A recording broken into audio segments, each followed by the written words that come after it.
Stay tuned for today's Antidote, brought to you by the Renegade Success Network. Today's Antidote features a healthy dose of thought-provoking insights and information for business owners, entrepreneurs, leaders, and nonprofit professionals. Each day since March of 2020, this program has offered that one thing to help you continue on your own unique pathway to success. And now, Renegades, we bring you Bob Graham and Tom Brush.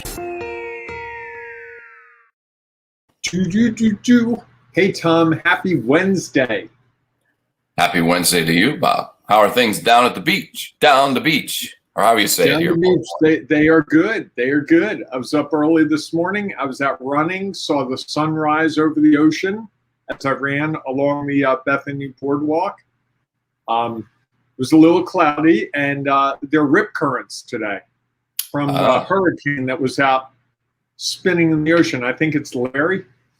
And you could really tell that you did not want to go in the water. You would find your way into deep water pretty quick. I can do that well enough on my own. I don't need to do it in the water. I live in the deep water, yes. Yes, indeed. Yes, indeed. Well, good morning, everyone. Welcome to today's Antidote, our daily broadcast and podcast, where we try to have a conversation around a topic and provide you with the one thing, our antidote. And they'll help you try to move forward along your own unique pathway to success. So as we're going through it, if you are watching the broadcast, please feel free to put your comments in, share your thoughts, because we know that adds value. And at the end, if you'd like to add your antidote, please feel free to do so. If you're on the podcast, make sure you're sharing it with friends. Subscribe so you're up to date with every issue that comes out. And give us 5 stars. Give us 5 stars. You can also rate us. We would greatly appreciate that. And you can find it on 7 different platforms. So, Bob, I'm sure the link will be available. If you're on the podcast, you have the link. If you're watching it, you don't need the link. So, all right, enough of that. So, Bob, as we do every day, before we get to that, I'll just remind people that this week we're talking about being a renegade. And, we had our 400th episode yesterday, and we talked a little bit about what it means. So if you're not quite sure if you're a renegade, maybe you are, you're uncertain, maybe you're a definite yes, go back and listen to that, because we both define how we see it. That's just what's real for us. So you have a chance to see and figure out and maybe define for yourself, what does being a renegade mean? Today, we're going to talk about not being reckless, which is one of the things we as renegades try not to do. Not that it's unavoidable. It can happen, but that's going to be our conversation. So as you get prepared for that, we are going to hear from Bob. And because the first thing we always do, we start every show outside of our casual banter with a celebration. So Bob, what are we celebrating today? It is National Ampersand Day. Do you know what an ampersand is? Are you kidding me? I thought you'd like this because you're the guy who doesn't say but. You always say and. So the ampersand is the and, right?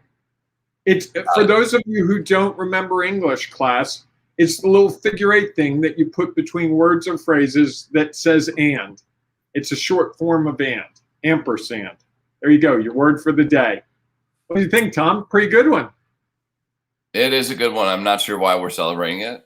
And I can also understand that is something I believe the right phrase would have been ampersand. But it doesn't work as a word, does it?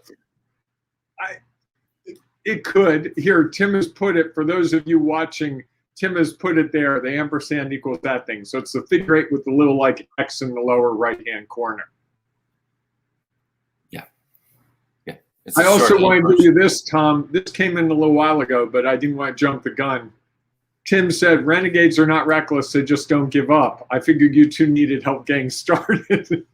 We always can use some help. There's no doubt about that. I think that's, if you were going to say another thing about being a renegade, is we're not afraid to ask for help.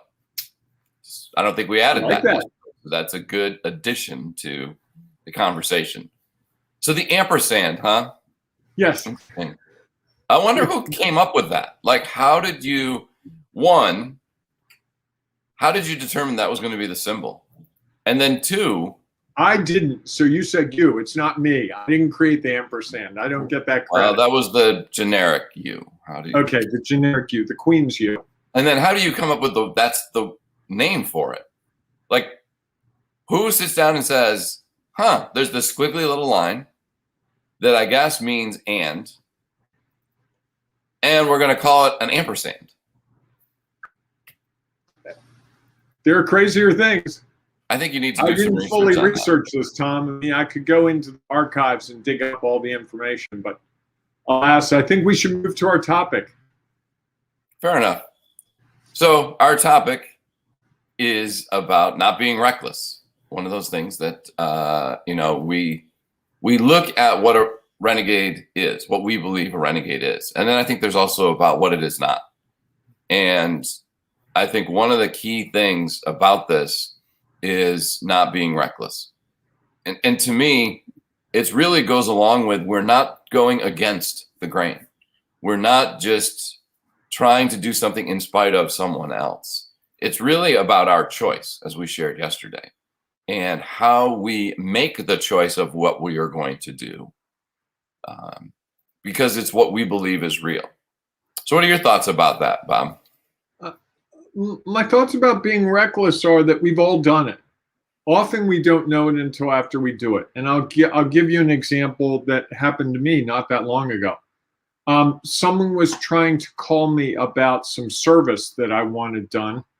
And they called me in the afternoon. They left a message. They called me in the evening around 8 p.m. and left me a message. They called me again at 5 till 10. Now, I usually am winding down by about 9:30. And I was really put off by that phone call at 5 till 10. And the person said, I've been trying to reach you all day. And I said, is it an emergency? And the person said, no, it's not. And I said, why are you calling me so late? Well, I just wanted to get this off my list. That was reckless, because that wasn't looking at my situation. That was serving their purpose and their purpose alone. And I think that, to me, is the definition of reckless, is when we're doing something just for ourselves with no regard for anyone else or anything else. Because when we factor in other people's thoughts, feelings, what their experience is, their perspective, their knowledge, that's when we avoid being reckless. You know, we could be reckless right now and use obscenities.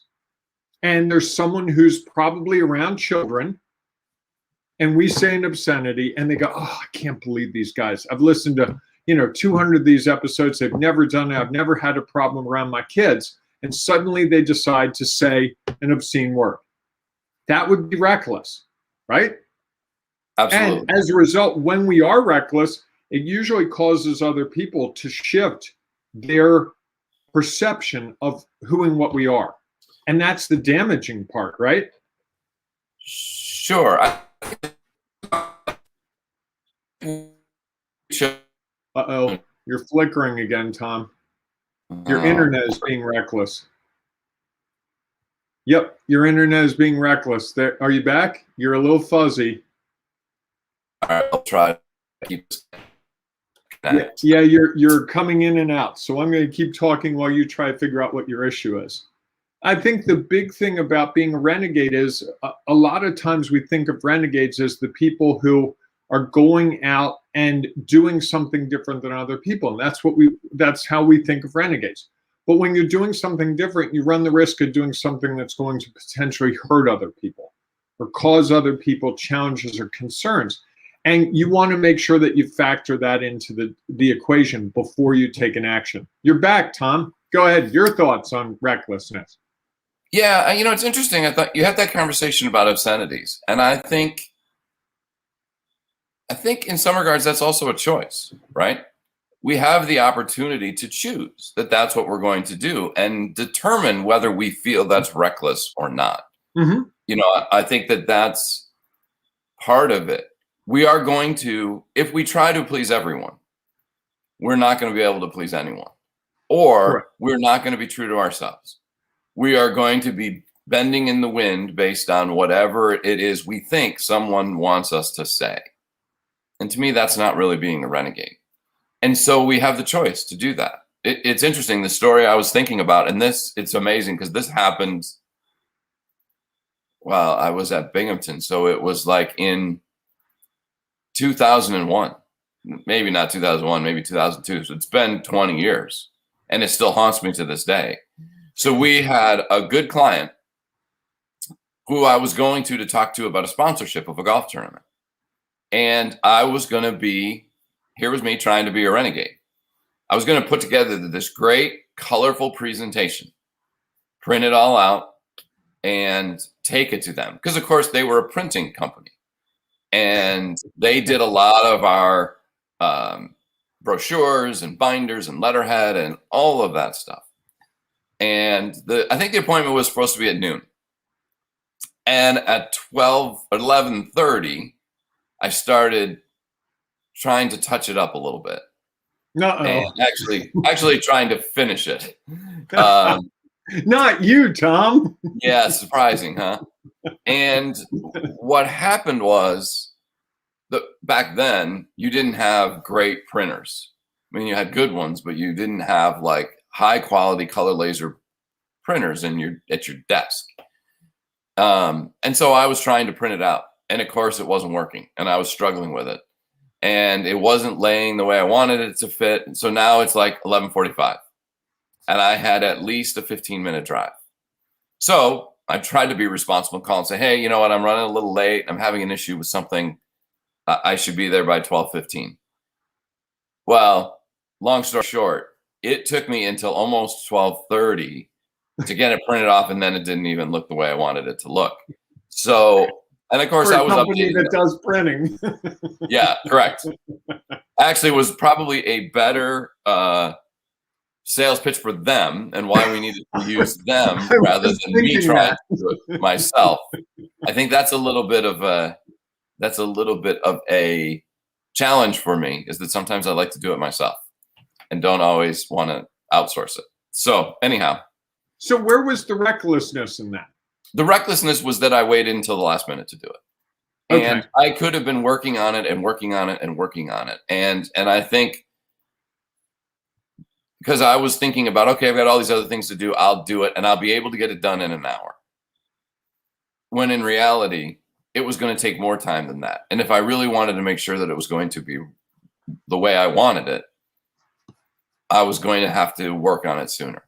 And so my recklessness was not planning well enough to be prepared for that presentation and that meeting. Now, fortunately, they were great clients, and we spent a lot of money with them, and they were good friends. So it wasn't the worst thing ever. And yet it wasn't the way I wanted to represent myself or our organization. And I think that's part of it, is that, sometimes, like you said, you make a choice to use an obscenity that might upset someone. And other times you make a choice not really thinking out all the details. And because of that, it becomes a reckless choice. And I think that that's one of those things that as a renegade, we try our best to avoid being reckless. And in that instance, I really didn't put it into practice. That's a great example. I like that, because I think we've all done things like that where, we just did something that didn't seem like a big thing because it was just us doing or not doing something. And then it ripples and causes a bigger thing. And the whole idea of, when we think of the word reckless, something gets wrecked.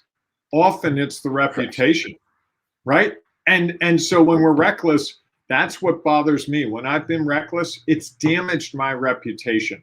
And I've worked hard to build my reputation. So if I do something where I didn't think through it and damage that reputation, it takes a while to recover from that. Sometimes you can't recover at all. Sure. And that's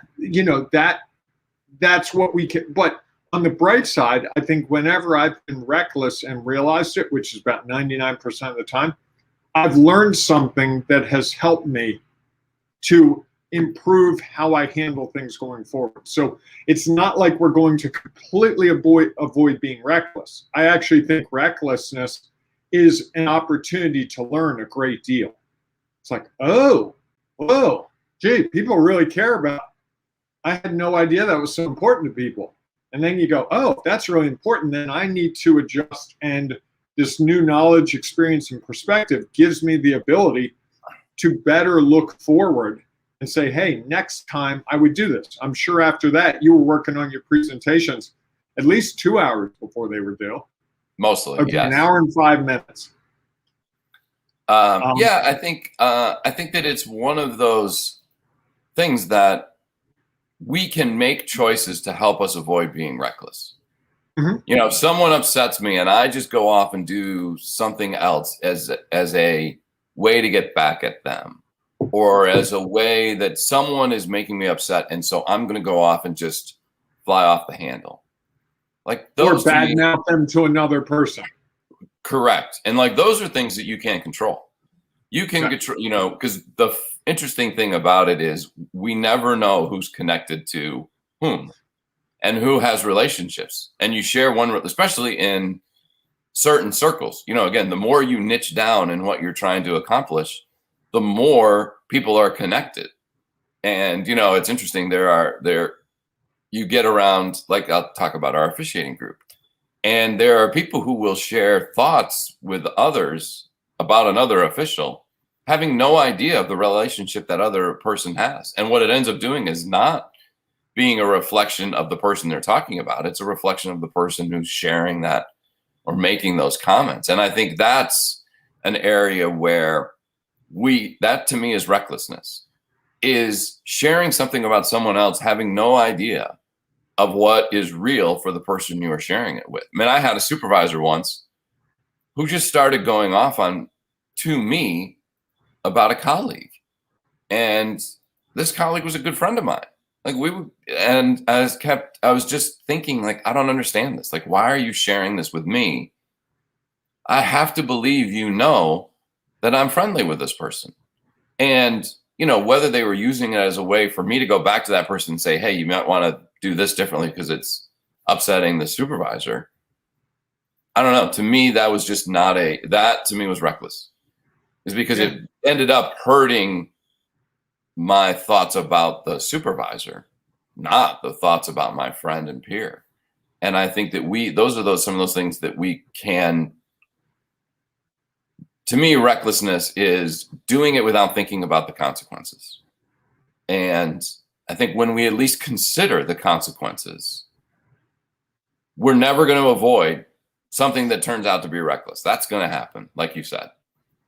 I think that we can minimize it, and we can minimize the potential damage it could do if we at least consider what are the consequences of the action that we're about to take. That sounds like you just gave us your one thing, Tom. I think so. I'm a big believer in accepting the consequences of whatever action you take. That it is our choice to take an action, whatever that may be. You know, no one usually is pushing us to do something, you know, and I hate to use this, I won't use that reference. You know, aren't putting us in life and death situations, say you have to do this or else. So we have the choice to determine whether we want to do that. And I think if we at least stop and take a moment and consider the consequences, the results of our actions, and then make a choice, an educated choice based on our knowledge, experience, and perspective of what could happen, that to me is not being reckless. Being reckless to me is just doing it without even considering what the consequences or results might be. Again, we could choose to use obscenity on this show, and that would be our choice. Hopefully, if we did, we would consider, okay, what segment of the audience may we lose?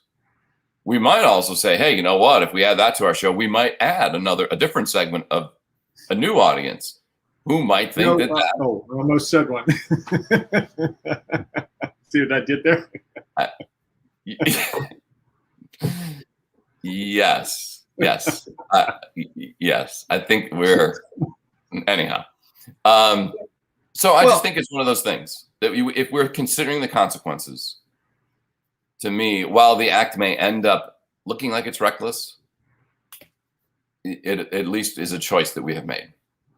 Well, there's a friction point here, Tom, that I think we have to tackle for at least a minute. And that is, if I'm trying to carve my own unique pathway towards whatever I want to try to achieve. So I'm trying to build a widget, whatever that widget is. I may hurt some people's feelings along the way. I may take on competitors who thought that they had the perfect widget. Now Bob's widget is coming in. I may have to go and explain to people why my widget is better than other people's widget. And the other people's companies might lose business and they might have to lay off people and all these things. At the same time, I think we run the risk that we're so focused on achieving that thing that we put the blinders on and we have tunnel vision. And that's, to me, when I've been reckless, it's never been one of those situations where I'm like, let me look around. It's like, I got to get this thing. This is the only thing that matters. This is it. I just want to get this thing. And I think that's the challenge, is not putting the blinders on, because at times you're just like, I'm the only person who knows no one understands me. I just want to scream, someone please understand what I'm trying to do here. That, to me, when I've been reckless, it's usually been at moments of great frustration. That I'm not reckless when things are going well. When things are going well, I'm in the zone. I'm thinking, hey, it's when I'm afraid, when I'm worried, when things aren't going the way I expected. That's when the recklessness comes in, because there's a desperation. I got a mortgage payment next month and no one's paying me. So I might call someone, and rather than go, hey, I sent you an invoice 2 weeks ago. It'd be really great if you could pay me. I call and go, hey, I got a mortgage payment due this month. I really need you to pay me. I think, it's interesting. I'm sorry.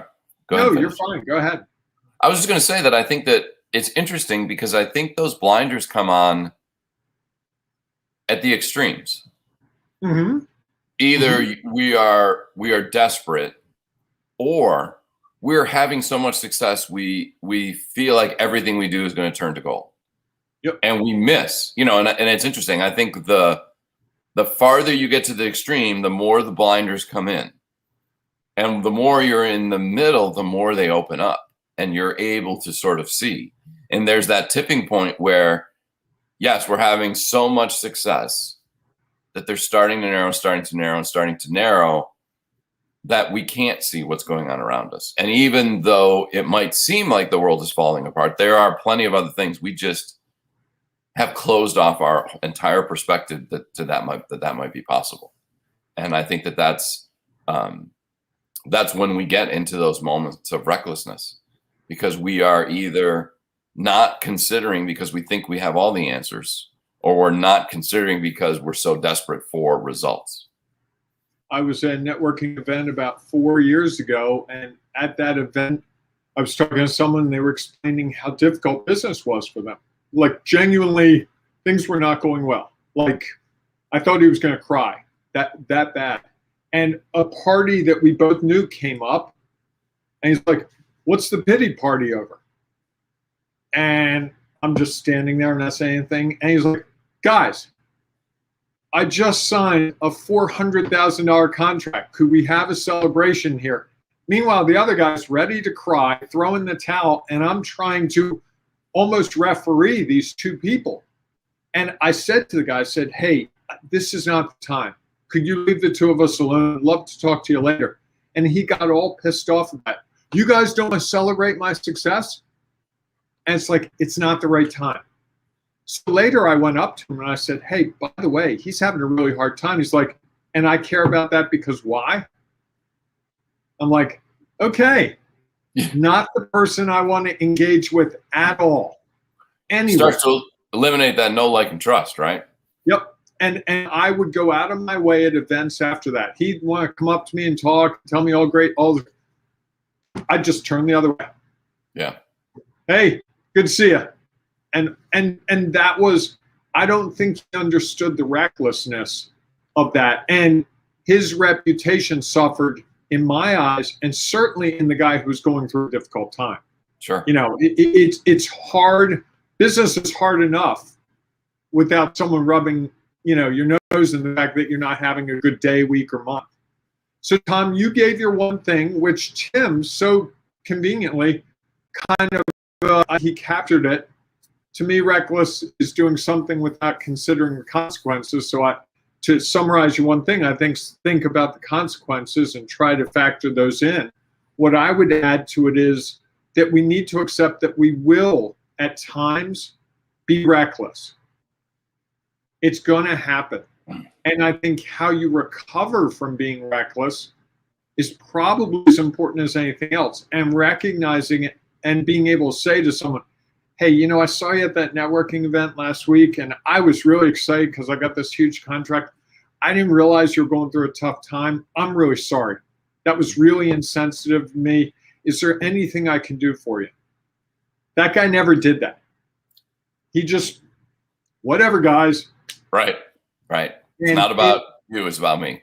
Exactly. And it sticks in my head to this day. I think that's the thing. Those things don't leave us.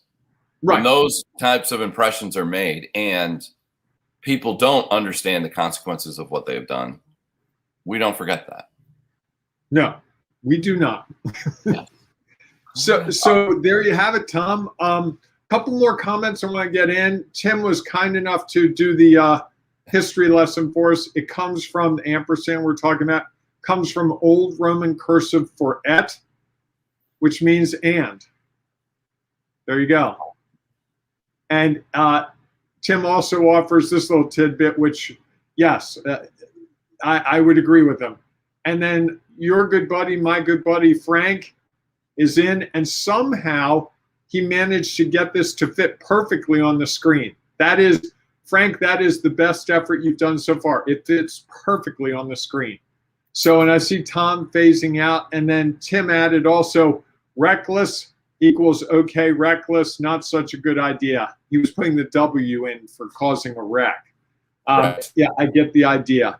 So, Tom, it looks like you've faded out on me again, so I'm going to see if I can wrap this up. Folks, we've been talking. Oh, there you're back. Yeah, I'm here. No, you were frozen. All right. Do you want to go ahead? Continue.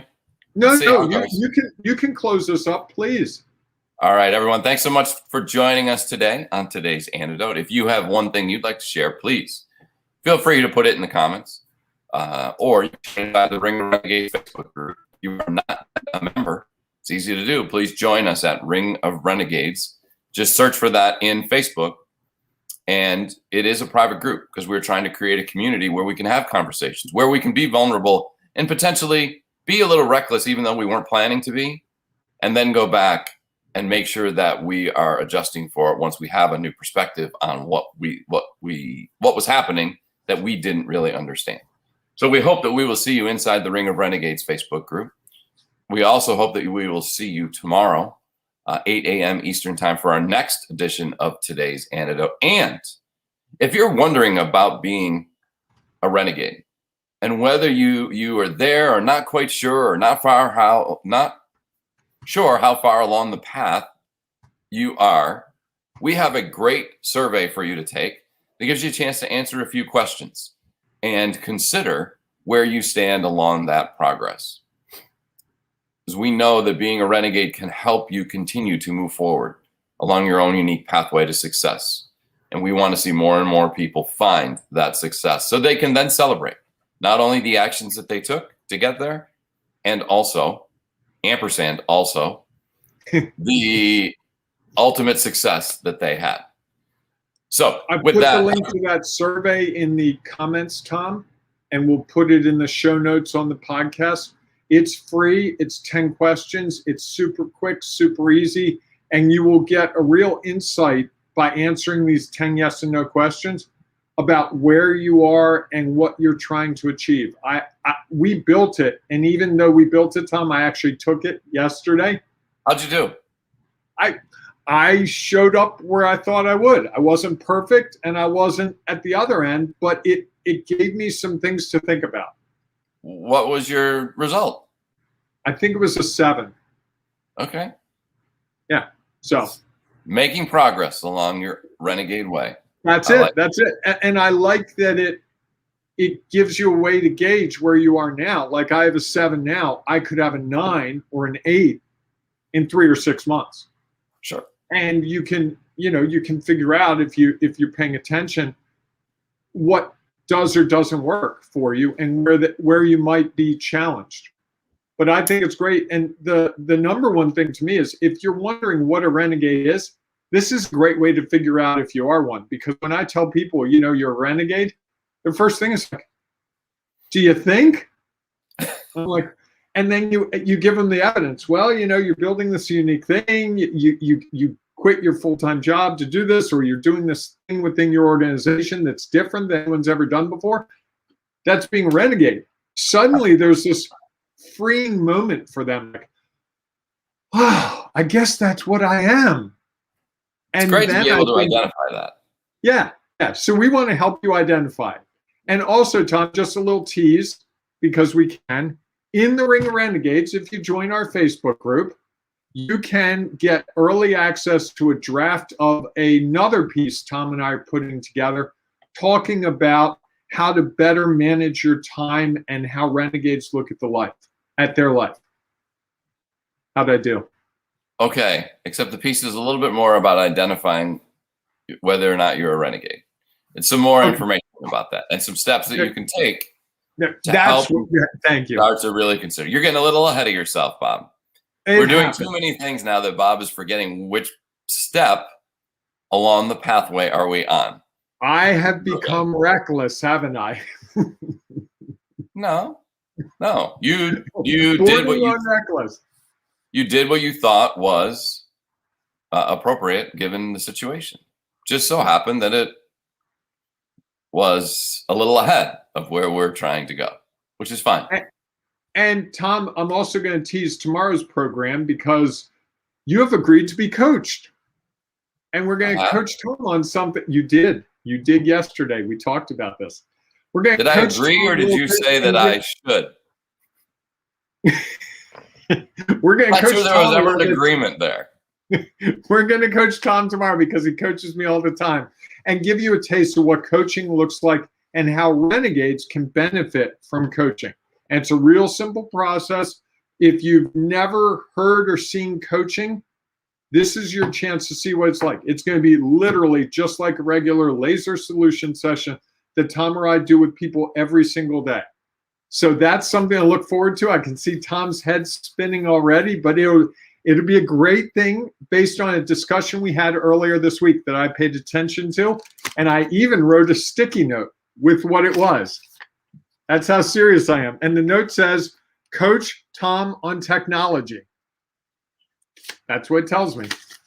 And I'll explain more tomorrow. Can't wait for that. Look forward to it, actually. All right, everyone. Thanks so much for being a part of our show today. We look forward to seeing you tomorrow. Have a great day. Embrace the renegading you. Thanks for listening to today's Antidote, powered by the Renegade Success Network. The Renegade Success Network helps you confidently create your own unique pathway to success. To learn more about the Renegade Success Network and how you can take your next step, follow us on Twitter, connect on LinkedIn, or join the Ring of Renegades Facebook group.